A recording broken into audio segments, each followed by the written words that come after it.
Thanks for joining us on another episode of The Racing Report. My name is Rob Peeters, and I'm so glad that you've decided to tune in for this fabulous little half hour where we're going to talk all things motorsports. And on today's show, we're going to recap the NASCAR weekend in Darlington, take a look at the Formula One Japanese Grand Prix, and also take a look at all of the races and there's a lot of them that are coming up this weekend. So we've got a big show in store for you today, and we shouldn't waste any time. So be sure to remember, if you like the show, follow me on social media by looking up rpeeters33. That's RPEETERS 33, and be sure to download the WTHR Plus app on your smart TV so that you can get brand new episodes of The Racing Report every time that they are posted. Let's go ahead and start off in the world of Formula One, because after the Suzuka race, the Japanese Grand Prix, we've got a lot to discuss, and the first note of that is that reserve driver Ryo Hirakawa has moved from being the reserve driver for the Alpine Formula One team to being the reserve driver for the Haas F1 team. So Haas F1 has a new reserve driver, in Ryo Hirakawa. Now that makes me wonder, where does Alpine go from here? I mean, they have plenty of reserve drivers, so this probably isn't that big of a loss for them. They still got Franco Colapinto, they still got Paul Aaron, they've got a couple other drivers there, but definitely some big news for Haas grabbing a new reserve driver there. Now let's talk about some other big news here in the world of Formula One, and we've been talking about this for a little bit for, the last couple of weeks a bit, but this is the biggest update, I guess, we've gotten to this piece of news, is that organizers for the proposed Cape Town Grand Prix, now that's in South Africa, have unveiled renderings of their latest bid to bring Formula One back to that country. Now, this is very interesting. If you haven't checked this out, I highly recommend taking a look at it. But the track layout is designed by Herman Tilke, who's basically been designing Formula One tracks for more than a decade now, and it looks pretty cool. It's got a little, it runs across the coast there on Cape Town. And what's interesting, too, also, is that the main paddock is expected to run alongside the DHL Stadium. Now, if you don't know what DHL Stadium is, that's a cricket stadium down there in South Africa, in Cape Town specifically. And the way they're going to use that is very similar to how IndyCar used Nissan Stadium during the Music City Grand Prix when they held that race on the streets of downtown Nashville. So it's basically that stadium is going to serve kind of as the paddock area, as the media center, as all the hospitality areas.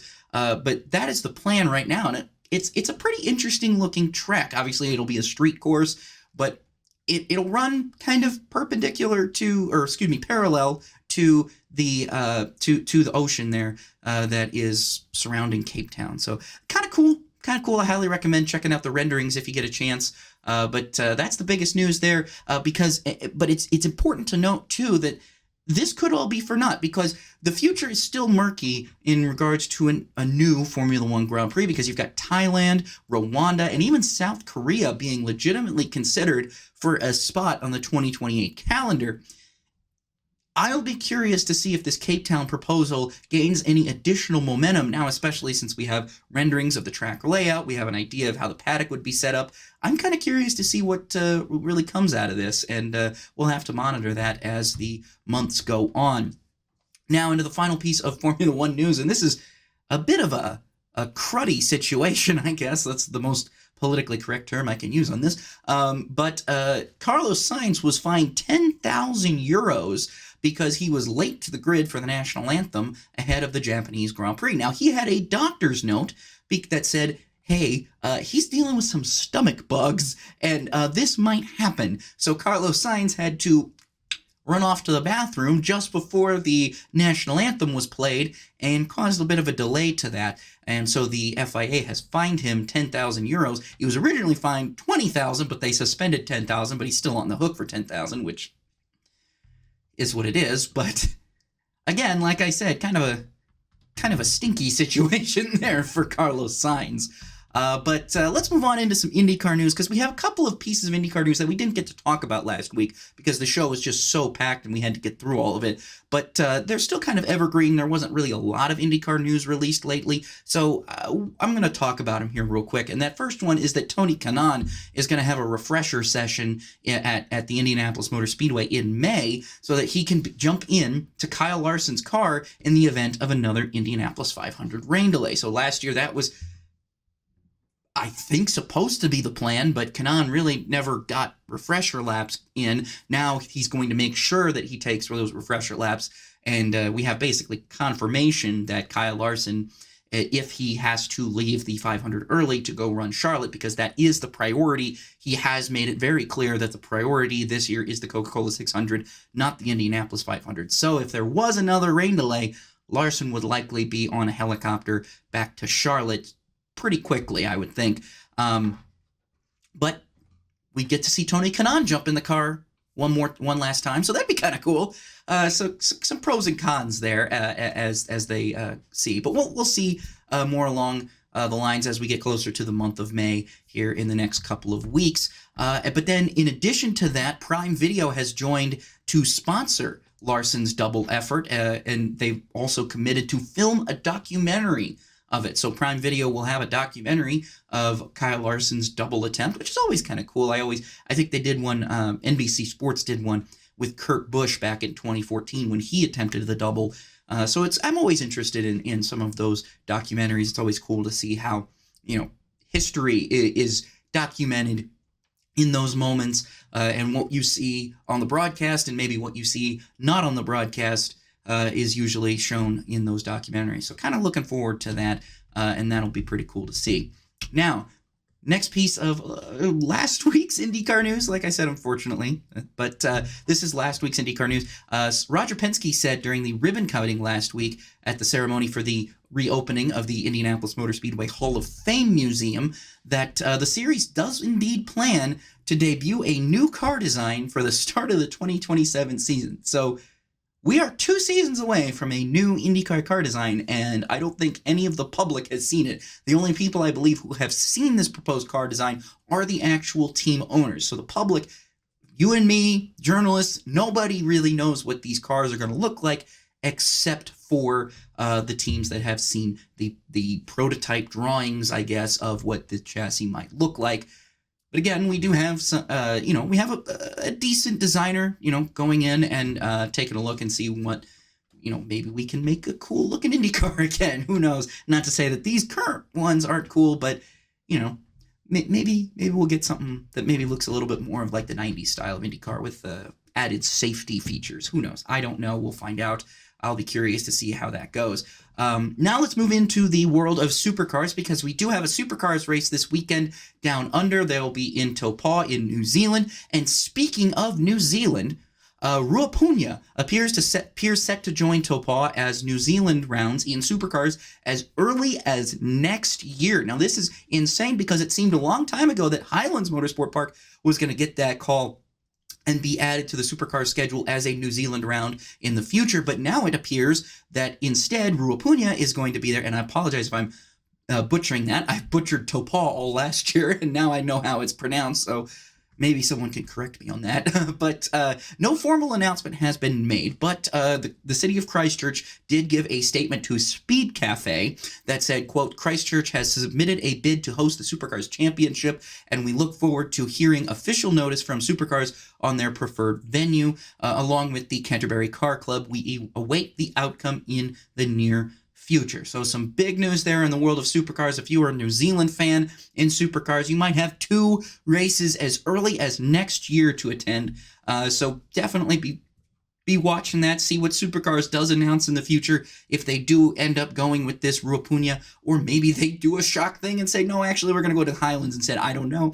Likely, though, it's going to be Ruapuna, joining Taupō as the New Zealand rounds in supercars. So that is it for this first half of the news. We're going to take a break real quick, and when we come back, we're going to discuss all of the NASCAR news, because yep, you betcha, we've got lawsuit updates we've got to talk about. So don't go anywhere. We'll be right back on the Racing Report. And welcome back to the Racing Report. My name is Rob Peeters, and now we got to talk about NASCAR news because we've got lawsuit news aplenty. As we talked about last week, Legacy Motor Club is suing Rick Ware Racing over a charter deal that Rick Ware Racing is saying that, no, you said that this deal was going to be for 2027. Legacy Motor Club says, no, we were going to buy that in 2026. Now, actually, Dale Earnhardt Jr., according to Jordan Bianchi on the Dale Jr. download, I believe he said that charter might have gone for upwards of $40 million, which is insane to think about, just that big barrier of cost entry.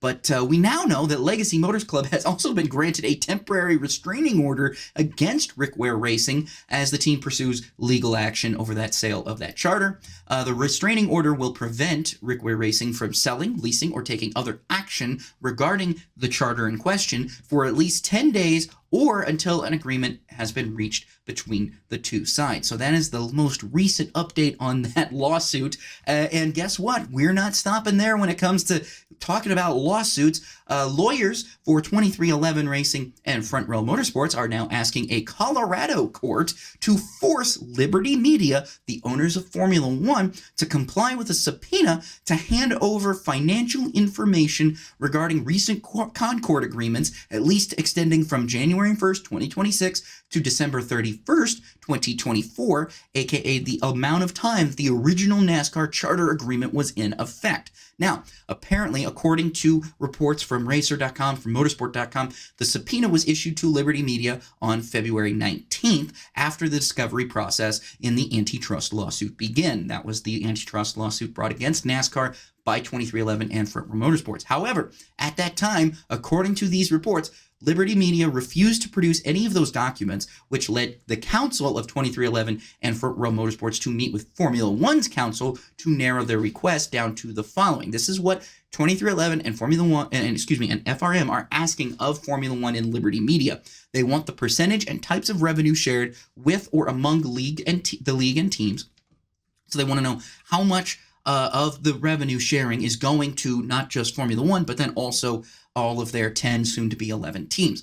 They also want to know the formula for splitting each category of revenue among the teams and leagues. So how that revenue divide is calculated. That's what they also want to know. The third point that they want to know is the amounts of revenue shared with or restrained by the league and the team. So how much of that revenue is being restricted, how much is not going to those teams, how much is going elsewhere. They want to know that information. And finally, they want to see documents that show the valuations of expansion or current teams and the league constitution, bylaws, and collective bargaining agreements. So basically, they want to know how Formula One does business. And they want those numbers, they want those equations, they want all of that to help further their case against NASCAR. Because if they can say, hey, this is how Formula One operates, and they don't have these problems, they don't do it this way, then 2311 and FRM might very well have a much stronger case when we get to that assumed trial in December. So very interesting news to note there. And we also got some big news here for NASCAR diecast collectors. And this is the final piece of NASCAR news. And when we have to talk about it, I don't usually like to talk politics on this show. In fact, it's not really even a political show. I'm not supposed to talk politics. I want to talk about racing with you. But unfortunately, we got a little talk about politics about this for just a little bit. No real bias. I don't really care one way or the other. I'm just telling you, relaying the news to this, that Lionel, the company that manufactures NASCAR diecast, says that they will be increasing the costs of diecast due to President Trump's tariffs. Now, even though President Trump, as of Wednesday, says that he has paused those tariffs for 90 days, the company still says the price of a 124 scale race win diecast will raise from $85 to $99.95. Or for the elite race win diecast, those prices will go up from $120 to $155. I've also seen the prices of maybe a 164 diecast going to around maybe $12 with that added tariff. Again, all of this could change, but that is where it's looking like Lionel is going. That's probably how much you're going to have to pay for your diecasts as they get produced later on this year. I know it's not exactly what diecast collectors want to hear. It's not exactly what NASCAR fans want to hear, but unfortunately, it is what is happening in the country and in the world. So, on that note, that is it for the news segment of today's show. When we come back, because we're going to take another break here real quick, but when we come back, we're going to discuss the NASCAR weekend in Darlington, we're going to discuss the Japanese Grand Prix, and we're going to look ahead to the glut of races coming up this weekend that you're not going to want to miss. So don't go anywhere. Keep it right here. You're watching The Racing Report.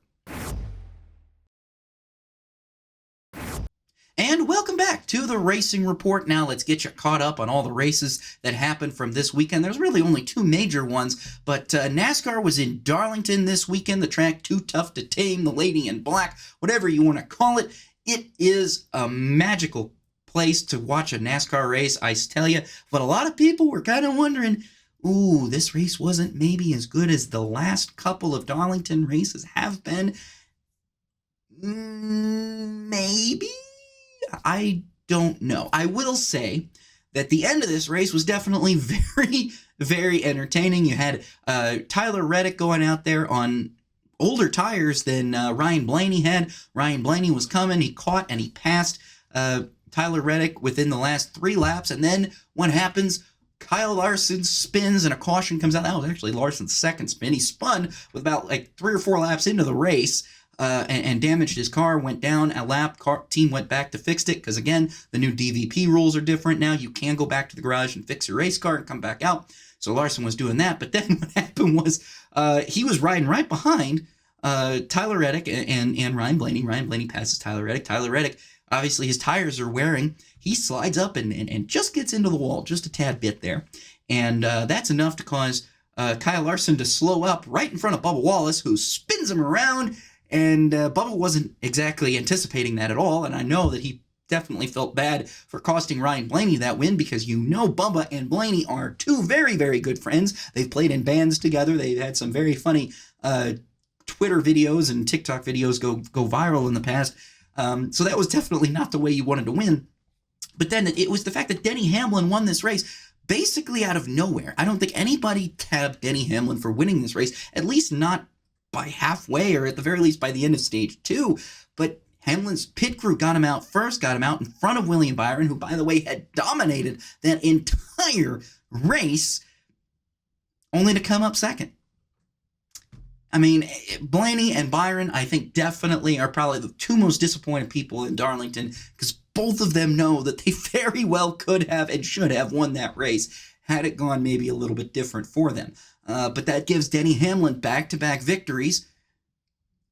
I don't know, maybe it's too early to say, but that looks to me like if Hamlin can keep this momentum going throughout the rest of the year, maybe he can make a deep playoff push. It's too early, I know. We're in April, we're already talking about the playoffs. That's just what happens in NASCAR. You always got to talk about that, because anything can happen, anything can change. And in this specific case, how many more wins can Denny Hamlin get? He's now got 2. Joe Gibbs Racing has a lot of wins so far this year. I'm kind of curious to see what next week with this weekend, in Bristol looks like for Denny Hamlin. Can he maybe go 3 for 3 like his teammate Christopher Bell did earlier this year? I don't know. I'd be curious to see how that goes. But really, I think the thing that we need to talk about the most is, if you haven't noticed by now, I am indeed wearing my Brandon Jones t-shirt, because he snapped a 98-race winless streak over the weekend in Darlington, winning in that Matt Kenseth throwback paint scheme. Brandon Jones finally getting it done, breaking that curse. Man, I got to tell you something. Just look real quick at Brandon Jones and tell me that guy is not one of the most unlucky drivers in NASCAR today. And he really is. I mean, he probably should have had, think about 2022 in Martinsville. I will never forget that. Got moved out of the way by his own teammate when he was in position to win his way into the championship 4. It still hurts. And then 2 disastrous years with Junior Motorsports, and now he comes back to Joe Gibbs Racing, and boom, he's right back in victory lane. Probably coulda, shoulda, woulda won Martinsville, coulda, shoulda, woulda won Phoenix. Now he's back in victory lane at Darlington, and that's a racetrack where he's won at before, so it's good to see him get back to victory lane in the NASCAR Xfinity Series. Now let's go on and maybe just discuss a little bit of the Japanese Grand Prix, if there's anything at all to really discuss in that race. Max Verstappen winning the pole, and that was one heck of a pole lap. If you were watching qualifying, Verstappen set in one heck of a pole lap that really shocked me. I didn't expect him to hit that big of have that fast of a lap. I mean, it was just barely over that of what Lando Norris set, but still, it was a rocket ship of a lap, and much better considering the fact that Tsunoda and Lawson got knocked out before Q3. A lot of people kind of expected Liam Lawson and Yuki Tsunoda to maybe look a little bit better, especially I know Tsunoda expected more from his Red Bull debut, and I think the RB definitely expected a little bit more from Liam Lawson. I was kind of expecting a little bit more from Liam Lawson because, again, it was a track, we were going to Suzuka, a track that he's raced at before in Super Formula, a track that he's run very well at before in the past. And I just kind of expected a little bit more from him. But again, I understand maybe his confidence is a little bit shot from the demotion. Maybe he's still getting accustomed because, again, he didn't really test in the RB. He tested in the Red Bull. So now he's in a completely new car that may or may not drive it differently. And I think the same thing happened to Tsunoda. I'm curious to see how Bahrain goes for them, because I know a lot of testing goes on at Bahrain. Likely Liam Lawson has had a lot of seat time at Bahrain. I know he has. So I'm curious to see how that race goes for both of them. And then, again, is it going to be a little bit more of an exciting race compared to what we saw in Suzuka, which was kind of a bore. Not really a lot of overtaking opportunities, only one DRS zone, obviously, down the front stretch at Suzuka. Again, I didn't think it was that bad of a race. I thought it was more of an interesting tire strategy race, especially that race off pit road where I don't know what Lando Norris was doing there, but he definitely drove himself into the grass in an attempt to get Max Verstappen a penalty. Did not work, only cost him track position, and I don't know what McLaren was doing there at the end. They should have allowed Piastri to go after Max. The gap was there. The gap was like about a second and a half, which is within striking distance if you can get within DRS range. I don't know what McLaren was thinking there. They probably could have had a 1-3 race victory there, with Piastri probably winning the race and Norris finishing third, but they chose to keep status quo. Norris clearly could not get to Verstappen. I think maybe Piastri could have, but we'll never know because Verstappen ended up winning that race. But it was Verstappen's first race win of the season and stopping that McLaren dominance that has been going on in the first two races of the year. So we'll see if that continues in Bahrain. Now, speaking of Bahrain this weekend, let's get you ready for all those races that are coming up this weekend, because there's a lot of them. So NASCAR is going to be in Bristol with the Truck Series, the Xfinity Series, and the Cup Series. So we're going to have a triple header weekend in Bristol. Looking forward to that. My big question is, will the Cup Series see tire degradation like they did last year? I don't know. I think it's a little bit too early to tell, and I highly doubt it, because I believe that they used the same exact tire compound for the race in the fall last year at the night race. I would really hope that the tire deg would be significant, maybe not as significant as last year's race, but I would hope that it would be as somewhat significant, because I think that makes for a better race. When you have drivers really having to conserve their tires and guys who are on fresh tires not having to do that, you see all those comers and goers, and that's kind of what just makes NASCAR fun to watch, is when you have all that passing, especially with Bristol the way it is now. I know a lot of people still don't like the two-lane Bristol, but I think that does offer a lot of passing opportunities if you have a tire that can degrade over time the way that it kind of did last year. Obviously, maybe you don't want it to degrade as fast as it did, but you still want it to degrade. I don't know if Goodyear is going to bring such a tire to this track, and I would be very surprised if they did. But anything can obviously happen. We didn't know what was going to happen last year, and look what kind of race we got. So maybe we could get a similar race this year, but I'm not exactly counting on it. I do hope that the race is good, and I think that it likely will be, depending on that ambient air temperature, that track temperature, how much grip is out there on the racetrack.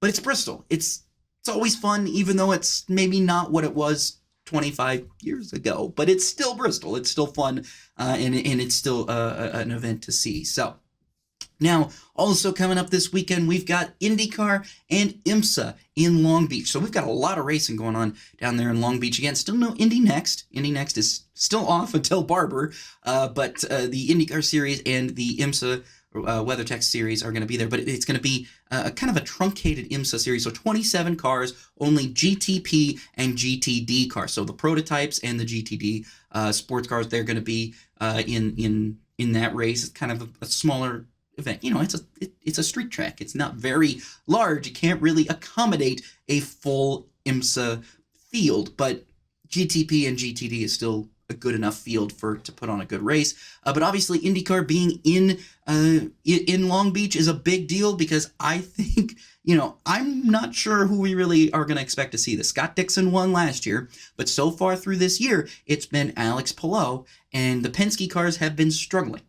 So my question is, does Roger Penske take the week off, 2 weeks off that he had between Thermal and now, and really throw the book at these three cars to try and get Newgarden, Power, and McLaughlin back up toward the front where they probably should be running? If they don't, I'm concerned that Alex Palou could indeed run away with this championship already. I mean, we could get to Indianapolis hypothetically, and he could have a huge point lead if he wins this week, if he wins at Barber. I mean, and that's what you're looking at. He's won the first two races of the year. Who's to say he's not going to win the next two races? Like, it's Alex Palou. He's been on fire for the past 3 seasons, and I wouldn't expect anything else from him. So, again, this race is going to be interesting to see. I'll be curious to see what tire strategies end up being the best, because I do think that the red tire is going to wear out a lot more. Kind of similar to what you saw at St. Petersburg early in the year. I think that red tire is going to wear out a lot more, and you're probably going to see guys bailing off that red tire before their fuel stint's even done, which I think could add an extra element of surprise into that race, and maybe shake things up a little bit. But again, not really 100% sure how it's all going to go, but definitely worth a watch coming up here on Sunday. And then in addition to all of that, so my goodness, we've also got the Supercars in Taupō. This is going to be an interesting race, a second race at this venue for Supercars.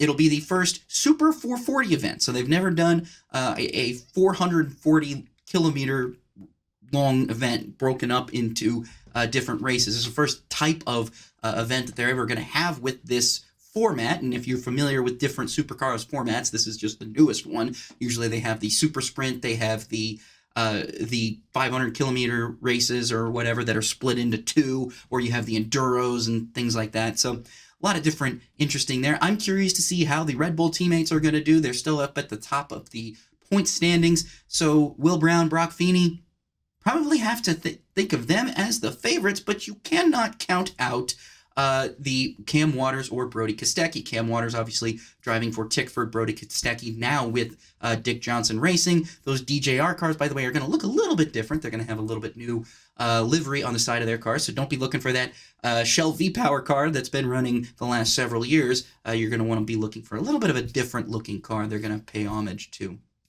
the New Zealand back there. So be looking for that. I'm curious to see how that'll go. I think that'll be a really, really fun race. But in between that, we've also got... I'm telling you guys, this is so thrilling. We've got Formula E is coming back to the United States, and it's going to be in Homestead-Miami Speedway. So the last couple of times that Formula E has run on actual circuits, so they've run at Portland the last couple of years as part of their U.S. round. Now they've moved that down here to the Homestead-Miami Speedway. You can get some seriously wicked awesome pack racing in these Formula E races. Now, a lot of drivers and fans might think, this isn't that cool because they're all having to conserve energy, but I don't care. I am thrilled about the idea of possibly seeing these cars 4 to 5 wide on this front straightaway. Now, it's not going to use any parts of the banking. They're going to cut through the banking. They're not going to, you're not going to see the cars go up on that high bank. They're going to stick to the flat portions of the race. But in general, it's still the same exact Homestead-Miami road course that used to be run in Grand Am decades, more than a decade ago. You're going to see that racetrack used again, and I'm looking real forward to it. I can't wait for it. And the race is at 2 p.m. Saturday. I think your favorites, I'm going to put obviously the 2 guys at the top of this point standings. Oliver Rowland has been on a roll no pun intended, the last couple of events, but then you can't count out McLaren's rookie hotshot, Taylor Barnard. I really think this guy might be the next big thing. He probably could get away with winning a Formula E championship in his rookie year, and I would not be surprised to see that. But big news going on there. Now, we're running out of time on this show, but we got to get to the Formula One Grand Prix in Bahrain. More passing is likely expected here. It is Bahrain, usually has a lot more passing zones in there, got more DRS zones. I believe we're looking at 3-ish DRS zones front stretch, first couple of corners, and then even onto the back stretch. I'm curious, like I said earlier, I'm curious to see how Yuki Tsunoda and Liam Lawson do in a track that maybe both of them are more familiar with than Suzuka. Again, I expected both of them to be really familiar with Suzuka, but they weren't. I'm curious to see how they are with Bahrain. I'm also curious to see if McLaren can beat Verstappen on pure pace, or if they're going to beat themselves again. That's going to be the thing to watch. And then, of course, Formula 2 and Formula 3 are back as well, just to add even more racing into our weekend, as if you couldn't get enough. You got Formula 2 and Formula 3. So good luck trying to sleep at all this weekend with all this racing going on. But if you're not able to catch all of it, that's okay, because next week we'll break all of those races down right here on the Racing Report. And I want to say thank you to everybody who's tuned in today. I really appreciate it. Be sure to follow me at rpeters33 if you enjoyed this show, and be sure to subscribe to WTHR on YouTube and download that WTHR Plus app for your smart TV so you can watch every single new episode of the Racing Report as soon as it drops. So that is it for this week's episode. Thank you again for tuning in, and we will see you next time on the Racing Report.